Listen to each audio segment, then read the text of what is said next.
Hey folks, you may have seen a while back that YouTube announced it was experimenting with making dislike counts private to only the creator of the video. Now, if you're like me, you were surprised by that. I've always thought seeing the number of dislikes on a video helps us know as viewers if it's a good video or not, if it's a helpful tutorial or not, or if what a creator is saying in their video is generally agreed with or not. But unfortunately, research teams at YouTube have found there's this whole other use for disliking a video that I had never experienced as a creator, and you may not have either. Apparently, groups of viewers are targeting a video's dislike button to drive up the count, turning it into something like a game with a visible scoreboard. And it's usually just because they don't like the creator or what they stand for.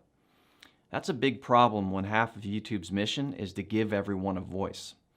So earlier in 2021, YouTube experimented with making the public dislike count private to see if it would help reduce these coordinated dislike attacks across the platform.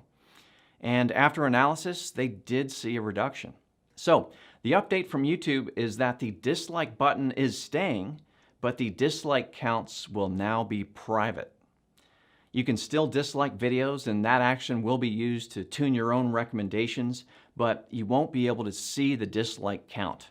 Only the creator can find it on the back end if they want.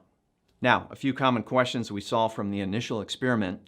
First, without a public dislike count, how can viewers tell if a video is worth watching? Again, I kind of had this question too, but it turns out that while viewers might use the dislike count to give them a sense of a video's worth, when the teams looked at the data across millions of viewers and videos in the experiment, they didn't see a noticeable difference in viewership, regardless of whether they could see the dislike count or not. In other words, it didn't really matter if a video had a lot of dislikes or not, they still watched.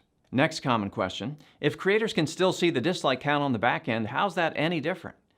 They can see it if they look for it inside Studio Analytics under the Engagement tab. But overall, it's much less likely to cause stress and embarrassment if the count isn't visible to the public. And one more common question, is this because YouTube Rewind got lots of dislikes? No, although there are some teams internally who have learned the hard way what it feels like to get lots of dislikes. Now, this again is about protecting all creators and making sure they have a chance to succeed and feel safe in doing so. All right, so that's the update. I hope it doesn't cause too much frustration. Honestly, I think you're going to get used to it pretty quickly, and keep in mind other platforms don't even have a dislike button. So consider that. Thank you, and I hope you're well.